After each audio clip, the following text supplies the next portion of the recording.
Pegue aí a sua Bíblia, por favor, e abra no Salmo 91.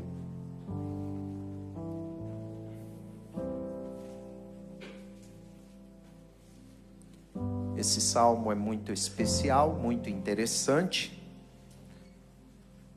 Junto com o Salmo 23, eu acho que é o salmo mais conhecido da Bíblia, não é?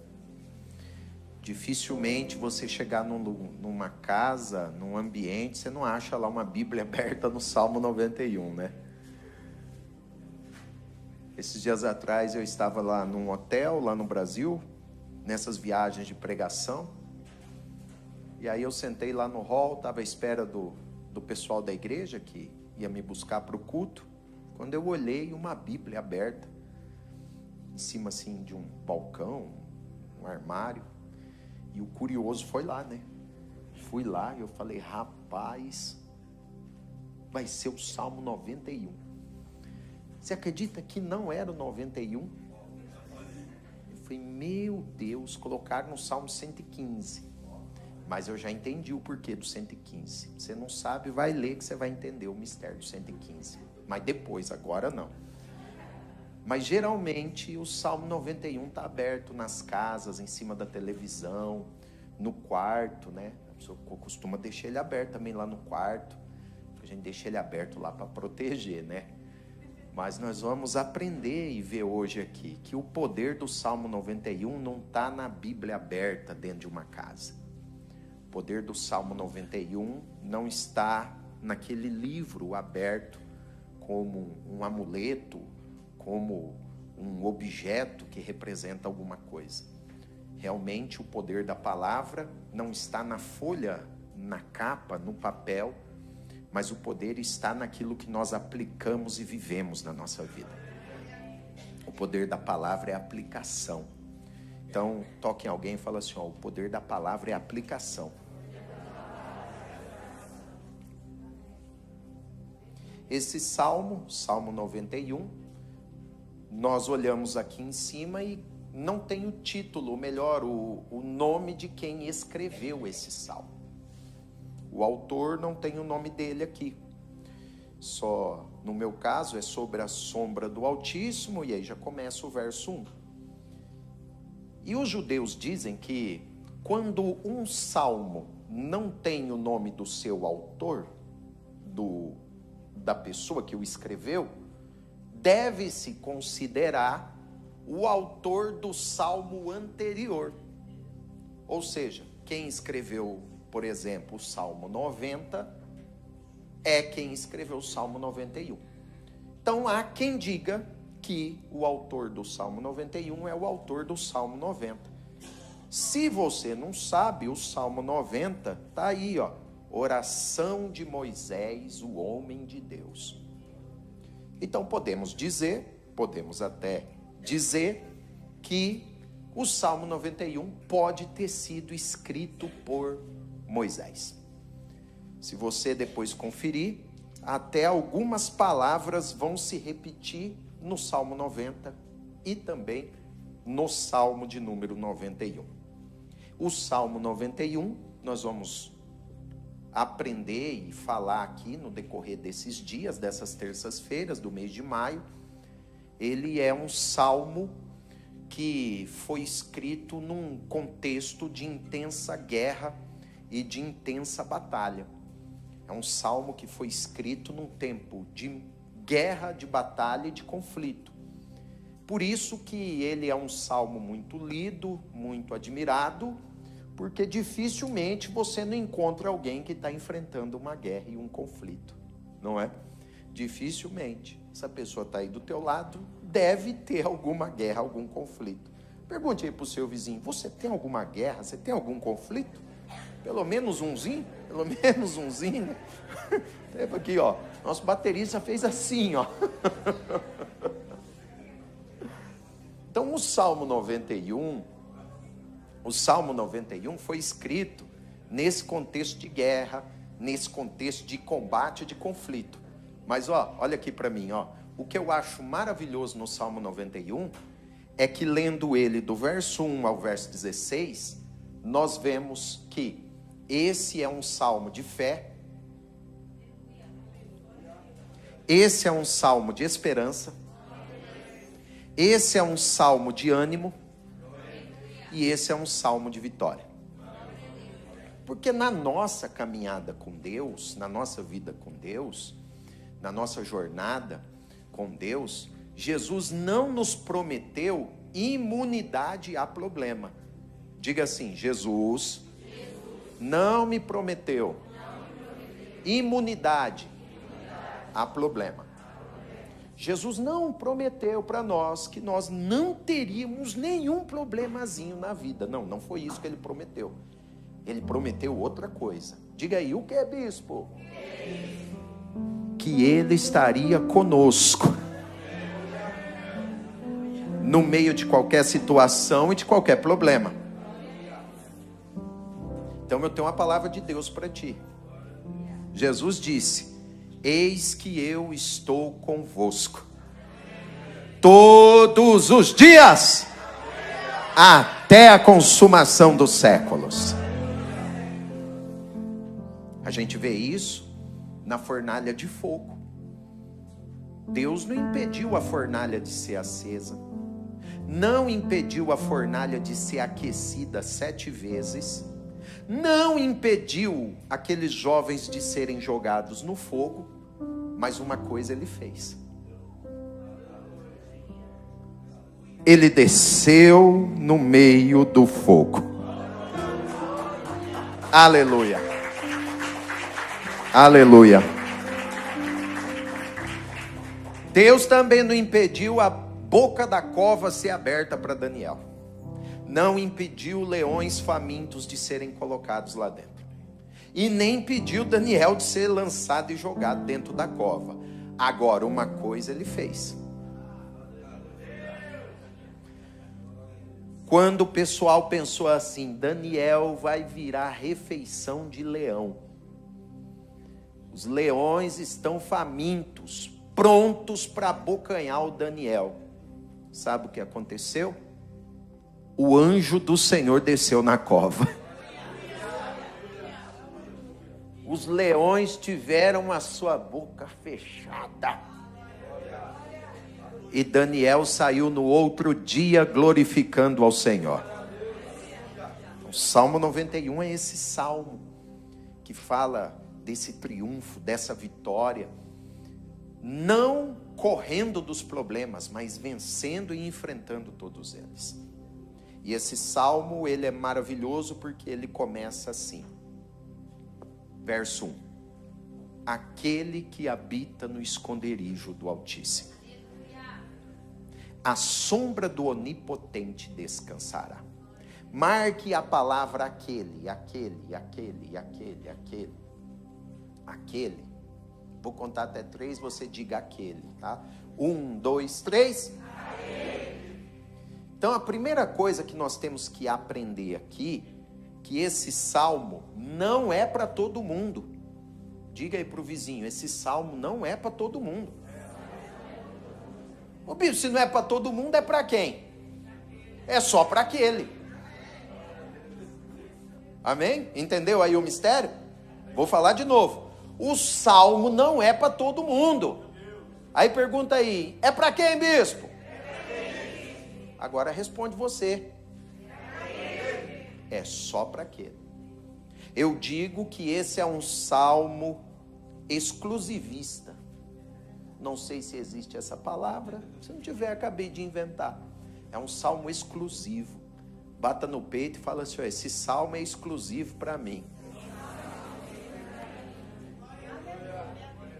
Esse salmo foi escrito para um grupo específico de pessoas. Anota aí.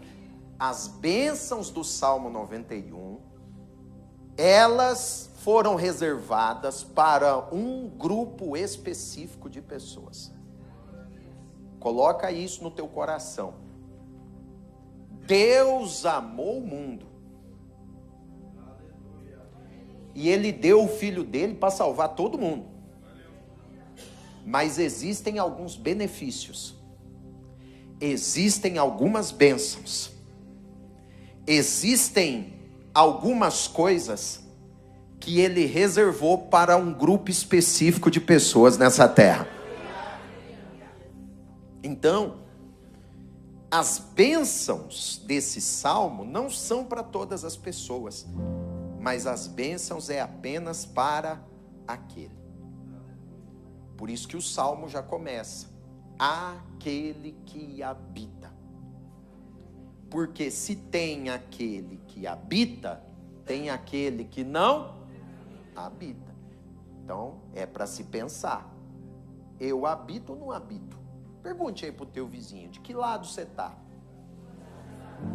Do que habita ou do que não habita? Não é? Gente, na vida com Deus, ei, olha aqui, não tem em cima do muro. Não tem indecisão. Não existe indecisão no mundo espiritual. Não existe indecisão na vida com Deus. Ou você é ou não é. Ou habita ou não habita. Ou está ou não está. Então, nesse mês de maio, preste atenção, Deus já está trazendo esse salmo e essa palavra nesse mês de maio, porque esse é um mês, guarde isso, de tomada de decisão. Anota aí, um mês de tomada de decisão. Você precisa decidir.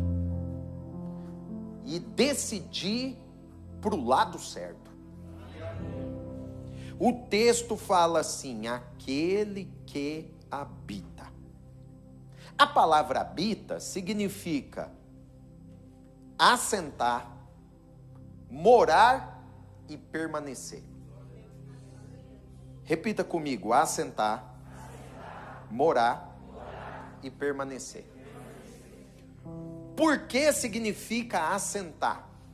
Assentar significa o seguinte: alguém que não está com pressa. Alguém que está disposto a passar tempo. Você chegou aqui, você pode ter vindo agitado, correndo, blá, blá, blá, blá, mas quando você chegou aqui, você assentou. Porque você sabe, você vai ficar aqui até as 9, 9h30, 9h40, 10 e alguma coisa. Você vai passar tempo. Você vai passar tempo. Quando você vai visitar alguém e a pessoa fala assim: entra, vamos sentar. E se você está com pressa, você fala o quê? Não precisa, obrigado, estou com pressa, estou atrasado, não posso sentar, não posso tomar café, não posso beber água, não posso fazer nada. Vim aqui só te entregar o papel. Tá aqui, tchau. Então esse salmo, o salmista está dizendo assim: aqueles que não têm pressa para sair da presença do Pai. Aqueles que não têm pressa para sair da presença de Jesus. Aqueles que não têm pressa na presença de Deus. Habitar significa, diga, assentar. Escreva em cima de assentar, escreva assim: não posso ter pressa. Não posso ter pressa. Não posso ter pressa. Não podemos ter pressa na presença de Deus. E aí o texto diz assim: habita significa morar, permanecer. Então a promessa, guarda isso, não é para quem passa pelo esconderijo. A promessa não é para quem faz uma visitinha no esconderijo. A promessa é para quem decidiu morar, ficar, construir a sua vida e a sua história no esconderijo do Altíssimo. Deixa eu te dizer uma coisa. Jesus, ele tem um lugar especial para cada um de nós na presença dele. Ele não quer que você venha só passar por ele. Oi, Jesus. Ele não quer que você venha só passar por ele e falar: oi, Jesus, mês que vem eu estou aqui de volta. Oi, Jesus, semana que vem eu estou aí. Não, ele diz assim: eu quero que você construa e edifique a sua vida e a sua história na minha presença. Eu quero que você tome as decisões importantes da sua vida na minha presença. Eu quero que você faça planos para o seu futuro, e nos planos do seu futuro eu esteja presente. Eu quero que você escreva as páginas dos seus projetos, e nesses projetos eu venha ser o centro, eu venha ser o meio, eu venha estar no lugar principal, no lugar de honra. Então o Salmo 91 começa falando assim: para aqueles que colocaram Jesus num lugar principal na vida dele. Então toque em alguém e fala assim: ó, Jesus não pode ser um detalhe na sua vida. A promessa não é para aqueles que passam, mas é para aqueles que decidem ficar. Existe bênção para quem permanece. Existem recompensas para aqueles que permanecem. E você tem que lutar com muita coisa, com muita coisa. Talvez você foi criado num lar, numa família, onde o que te ensinaram é sempre correr, sempre fugir. Talvez criado numa casa, mudando de casa em casa, mudando de noite, mudando de madrugada, e você sabe por que muda de noite, né? Não vou entrar nos detalhes aqui. Talvez você viveu a tua vida de relacionamento em relacionamento, fugindo. Quando dava um problema, fugia. De cidade em cidade, fugia. De igreja em igreja, fugindo. E talvez você cresceu e viveu uma vida de fuga. Mas eu quero te dizer, Jesus quer te curar e te libertar hoje. E mostrar para ti que essa vida de fuga não vai te levar a grandes conquistas nesse mundo. Não, não, não, não, não. O Espírito de Deus está falando. Eu quero que você permaneça, eu quero que você persevere, eu quero que você continue. Essa palavra traz a ideia de viver em comunhão. O que habita no esconderijo do Altíssimo. O salmista, ele tinha 2 endereços. Diga assim, 2 endereços. Todo mundo tem que ter 2 endereços. 2 endereços. Então, por exemplo, se você perguntar para mim onde eu moro na rua Amália Rodrigues, número 18. Aí já quer demais o número do andar, né? Eu moro em Bobadela. Número 18, lá na Bobadela. É onde eu moro. Pergunte ao seu vizinho, qual é a sua morada? Você sabe, onde você mora? Onde você mora? Você mora onde, Murilo? Meu Deus do céu. O nome de uma rua dessa aí é só, ó. Meu Deus, é forte. Todo mundo tem um endereço na terra. Pelo menos deve ter. Todo mundo tem um endereço, uma morada física. O salmista tinha uma morada física, que é, depois olha aqui para mim, no Salmo 91, a tenda dele. Diga assim, endereço físico, a tenda dele. Todo mundo tem que ter uma tenda, uma morada, um endereço físico. Mas, melhor do que ter uma morada, um endereço físico e uma tenda, é ter uma morada, um endereço espiritual. Eu posso morar lá na rua Amália Rodrigues da Bobadela. Mas eu tenho uma boa notícia para você. Eu, de verdade, eu moro escondido em Deus. Por isso, se alguma coisa quiser visitar a minha tenda da terra, tem que visitar primeiro a minha morada espiritual. O Salmo está a falar sobre isso. O endereço espiritual, a morada espiritual. A morada espiritual. Então, a vitória na batalha espiritual, a vitória na guerra, anote isso. A vitória na batalha espiritual, a vitória na guerra, ela começa com um posicionamento. Diga, posicionamento. Então a vitória do Salmo 91 é a vitória de um homem que decidiu habitar na presença do Pai. A vitória do Salmo 91, vou falar agora com as mulheres, é a vitória de uma mulher que decidiu construir a vida e o futuro dela na presença de Jesus.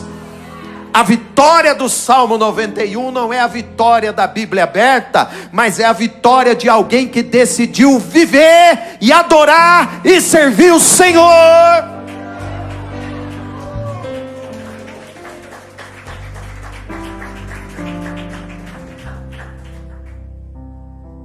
Essa ideia você vai encontrar várias vezes no livro dos Salmos. Salmo 27, Salmo 27. Olha o Salmo 27, que maravilha.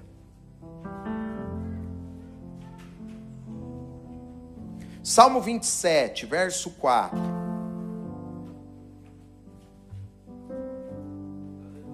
O salmista diz assim: uma coisa eu peço ao Senhor.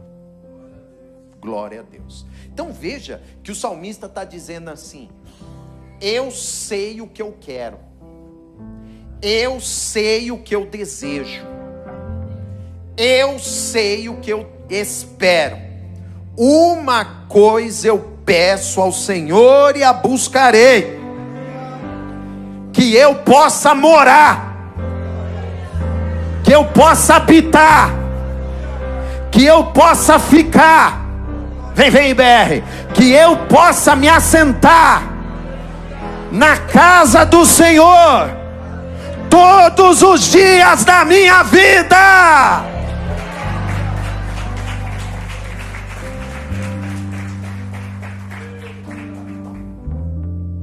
Bispo, mas eu vivi muitos dias, muitas semanas, muitos anos longe, tomando as minhas decisões e fazendo as minhas coisas. Hoje há uma janela, uma porta de oportunidade aberta para ti. Porque o mesmo salmista escreveu e disse: mais vale um dia na tua presença do que 1000 lá fora.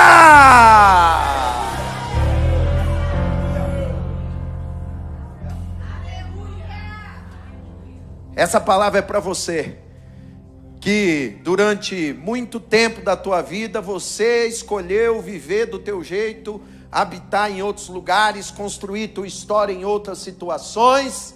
Aleluia! Um dia, toque em alguém e fale assim: um dia com Jesus é melhor que 1000 longe dele.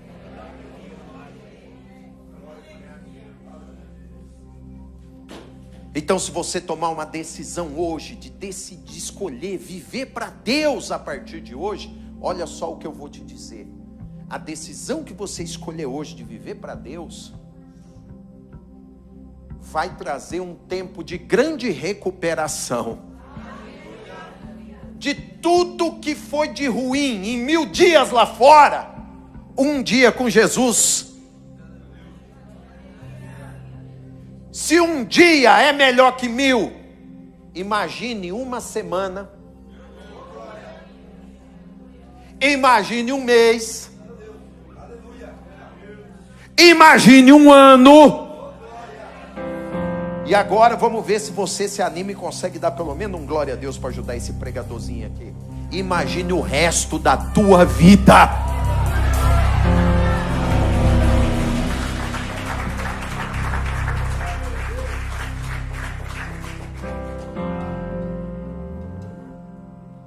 João 15, Jesus também vai pegar essa ideia.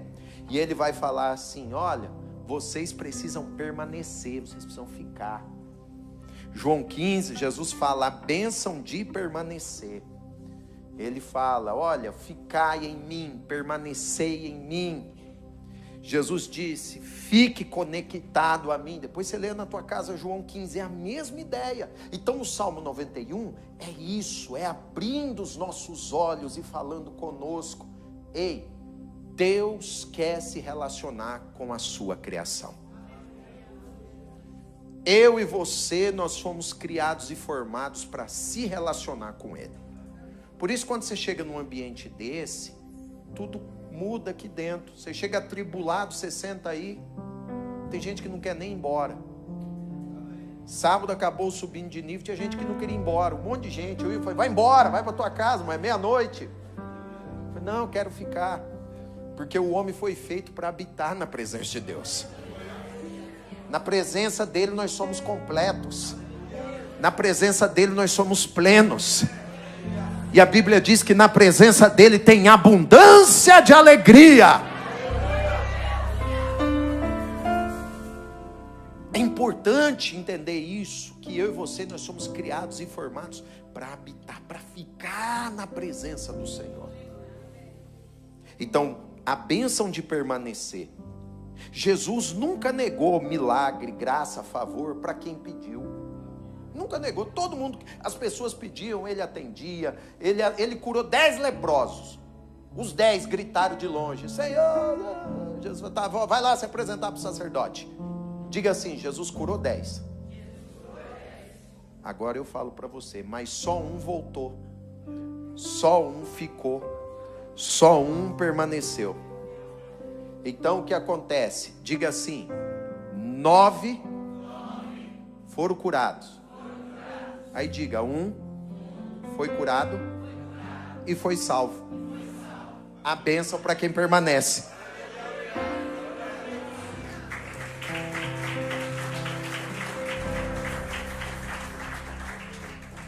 Ele curou todo mundo, mas a bênção completa, a salvação, tudo, o pacote completo, foi para aquele que voltou, que ficou e permaneceu.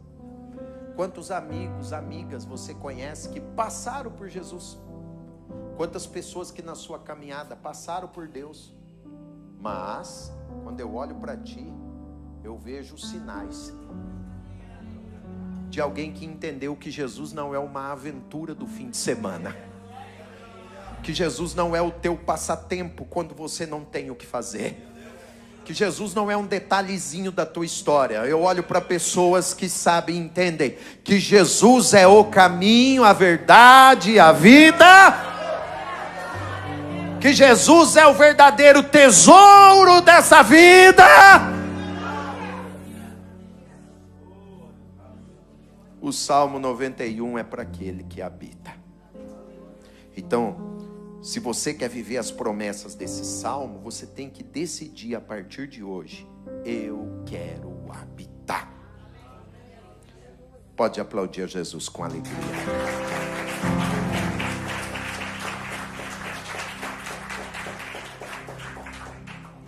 E aí ele diz assim: o que habita no esconderijo do Altíssimo, ele descansa na sombra do Onipotente.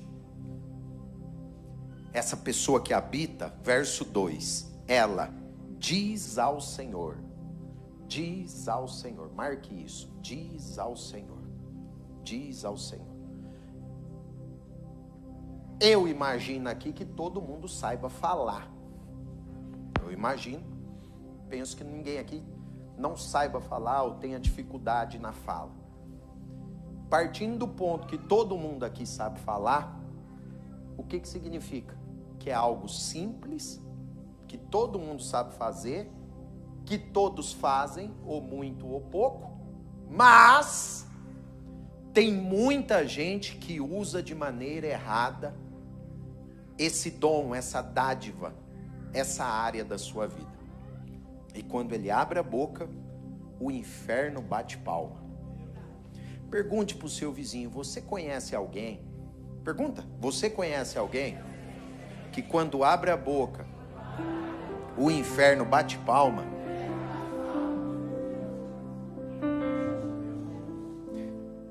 Anota isso. Toda vez que nós vamos abrir os nossos lábios, o mundo espiritual para.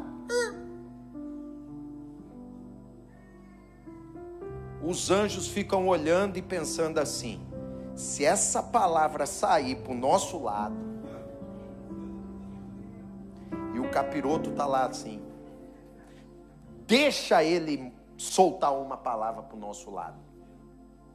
O lado que você liberar a palavra é o lado que vai se mover na tua vida. Então você vai abrir a boca, o espiritual para, fala assim, vamos ver se vai sair murmuração. Porque funciona assim.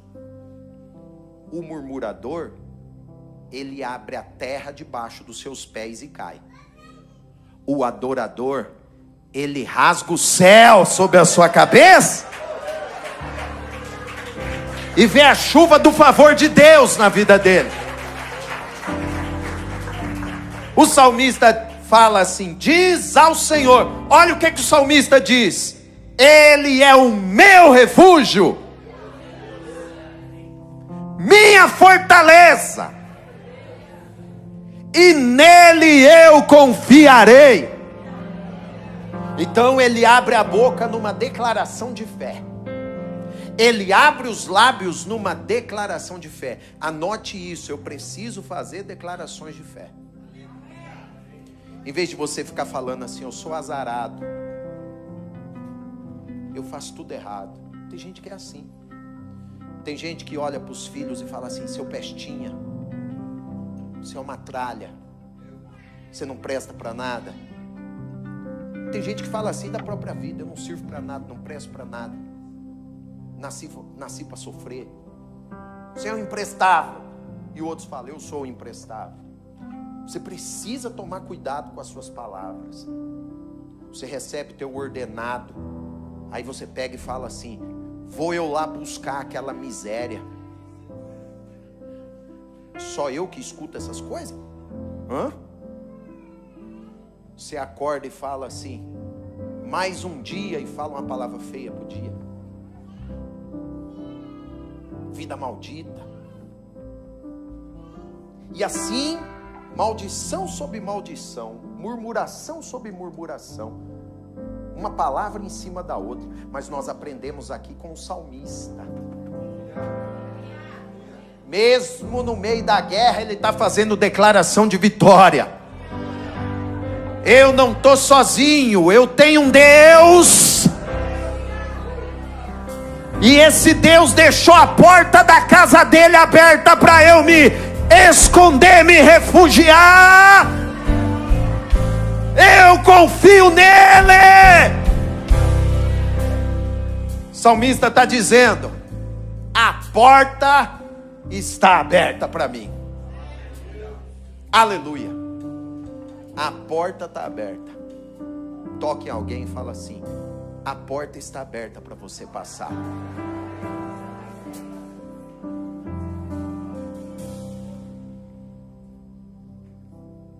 Você não pode viver como se você não fosse bem-vindo na presença de Deus, não. É o inimigo que quer que você se sinta como alguém que não é bem-vindo na presença de Deus. Não. O Pai tem prazer de receber os filhos dele. O Pai tem prazer de receber as filhas. As filhas estão felizes. O Pai tem prazer de receber os filhos e as filhas.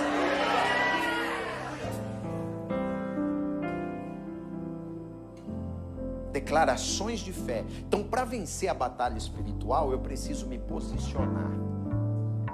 Eu preciso habitar, eu preciso ficar. E eu preciso aprender a usar minhas palavras. Então, diga para alguém assim, use melhor suas palavras, o abençoado, abençoada, qualquer coisa. Aprender melhor a usar essas palavras. Entendeu? Não dá. Desse jeito não dá. Aí o salmista diz assim no verso de número 3, e eu já estou terminando, nós vamos orar hoje, nós vamos orar, fazer uma oração poderosa aqui. Ele diz assim, pois ele te livrará do laço do passarinheiro. Marca aí, laço do passarinheiro. O que é o laço do passarinheiro? Escreva aí, armadilha. Armadilha. O que é o laço do passarinheiro, gente? Armadilha. Quem aqui já assistiu o desenho do Pica-Pau?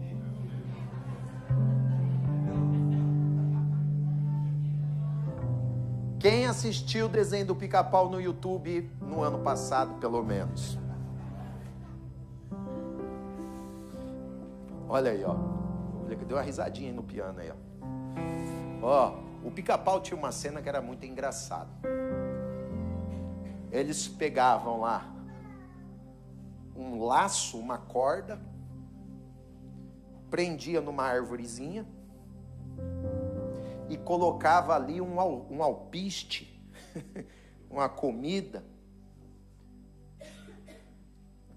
E aí quando o Pica-Pau passava, o passarinho, sei lá quem que passava ali, a ideia era ele ser atraído pela comida, entrar no laço, e quando ele comia a comida, o laço fechava e prendia o pé do animal.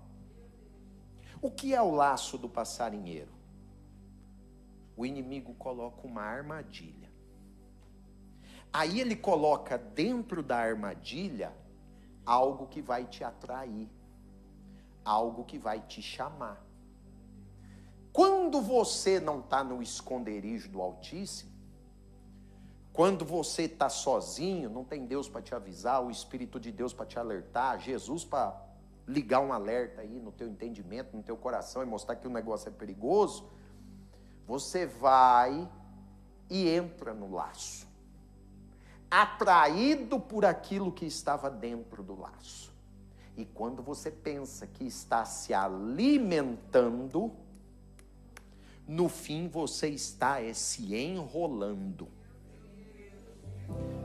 Você já tentou se alimentar e no fim ficou preso no laço? Você já tentou comer o alpiste e no fim ficou preso na armadilha?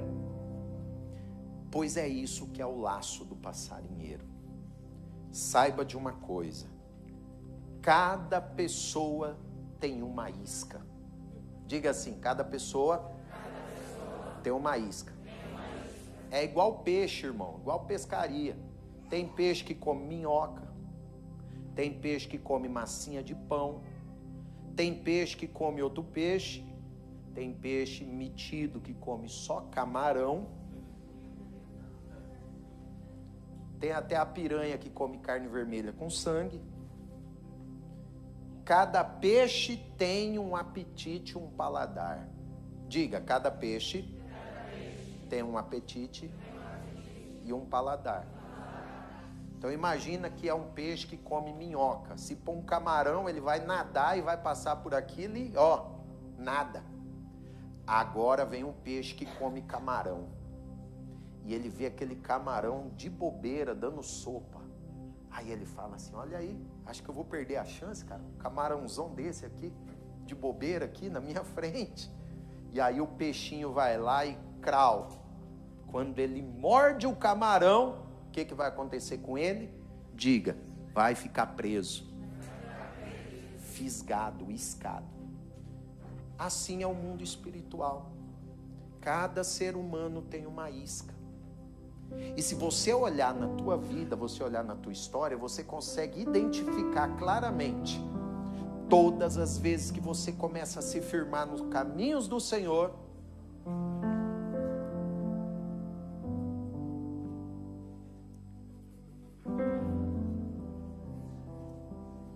Ele joga a isca.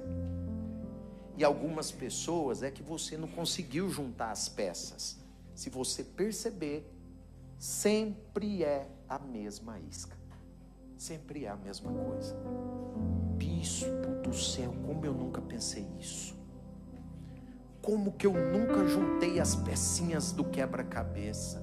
Como que eu não consegui enxergar isso? Toda vez que você está entrando numa fase boa da tua vida, ele coloca a mesma isca.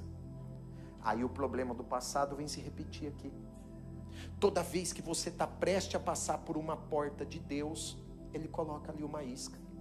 Toda vez que você está prestes a receber uma vitória, ele coloca uma isca. toda vez que você está prestes a viver um milagre extraordinário, ele vai lá e coloca uma isca.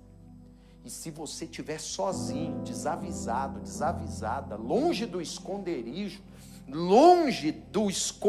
da habitação do Altíssimo, você pensa assim: uau, é a oportunidade da minha vida.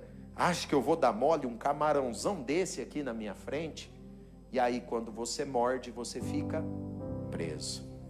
O laço do passarinheiro, armadilhas espirituais, anote isso, para prender na terra aqueles que Deus fez para voar. De novo, você dá glória a Deus. O laço do passarinheiro são armadilhas espirituais para prender embaixo aqueles que Deus fez para viver nas alturas. Então o inferno quer prender você embaixo, quer amarrar você embaixo, quer segurar você embaixo, porque o futuro que Deus tem para você é em cima, é nas alturas, é nos lugares altos. Será que eu estou sozinho hoje nessa casa? Porque nessa terça-feira o laço vai ser quebrado.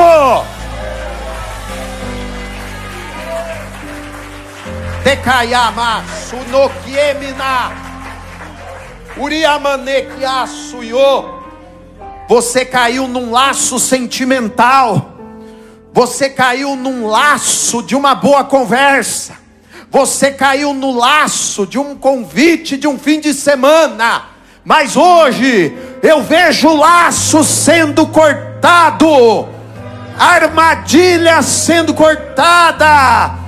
Você caiu num laço de uma ganância, de uma questão financeira, e você ficou ali paralisado, bloqueado e preso numa situação. Ei, eu venho pregar nessa terça de guerra. Eu vejo o laço sendo cortado hoje, porque Ele te livrará. A palavra livrar significa soltar. Vamos. A palavra livrar significa resgatar. Significa arrancar com força. Então o salmista está dizendo assim: num momento de vacilo, eu coloquei o pé onde não era para colocar. No momento de vacilo, eu me alimentei do que não era para me alimentar. No momento de vacilo, eu entrei onde não era para entrar, e eu não consigo sair. Porque esse é o nosso problema. Aí a gente fica preso, não consegue sair. Já viu o peixe fisgado? O que ele faz? Se debate, e não sai do anzol. É você se batendo, querendo resolver o problema sozinho. É você se debatendo, tentando resolver essa situação sozinha. É você querendo inventar uma mentira maior para resolver o problema da outra mentira. É você querendo pegar dinheiro com a agiota para pagar a dívida do tigrinho. É você que inventando um negócio aí para pegar mais um dinheiro e colocar nessa jogatina. É você indo de buraco em buraco, tentando escapar sozinho. Mas Jesus está dizendo: clama a mim. O céu está dizendo: me chama, me invoca. Eu quero te arrancar a força desse laço. Eu quero te tirar dessa armadilha. Eu quero te libertar. Será que eu estou sozinho, BR?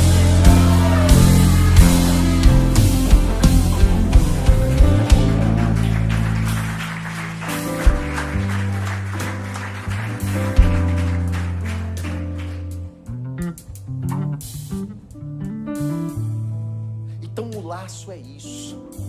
É uma armadilha que é colocado algo que chama nossa atenção, que nos atrai. Porque pense bem, se for uma coisa lá que você não gosta, você vai entrar no laço? Se põe uma coisa que não te atrai, você vai entrar no laço? Tem que ser muito totó, né, gente? Tem que dar o prêmio totó do ano. Não é? Não. Agora então, o adversário ele coloca o quê? Algo que vai nos atrair, chamar nossa atenção. E é por isso que Jesus é o nosso exemplo. Porque Jesus jejuou 40 dias e 40 noites no deserto. No fim do jejum, Satanás aparece para ele e fala assim: tá com fome, né? 40 dias jejuando, pesado, difícil, né? Transforma a pedra em pão. O laço e botou lá dentro. É só você dar uma ordem: transforma a pedra em pão, come o pão, vai resolver o teu problema. Porque é assim que o inimigo trabalha. Ele aponta a satisfação do momento. Ele só mostra assim o prazer do momento.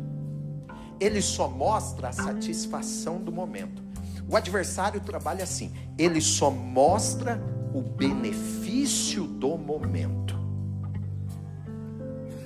mas ele não conta as consequências que vêm depois. Mas Jesus naquela hora, aleluia, olha aqui, Satanás, nem só de pão viverá o homem,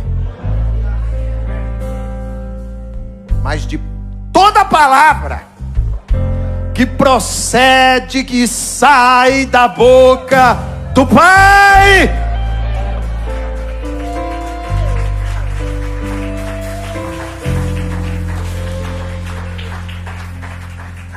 Eu não sei onde você entrou, mas o nosso Deus é poderoso para te resgatar. Eu não sei onde o inferno te prendeu, mas o nosso Deus é poderoso para te dar liberdade mais uma vez. Eu não sei onde você ficou amarrado, mas Jesus é poderoso para te desatar e desamarrar a sua história. Quando o Senhor me deu o tema dessas terças de guerra, a primeira palavra foi essa. O Espírito Santo disse assim: eu vou começar o mês de maio desatando e desamarrando a vida de alguns filhos que entraram no laço por engano. Deus vai te dar livramento, te livrará do laço do passarinheiro.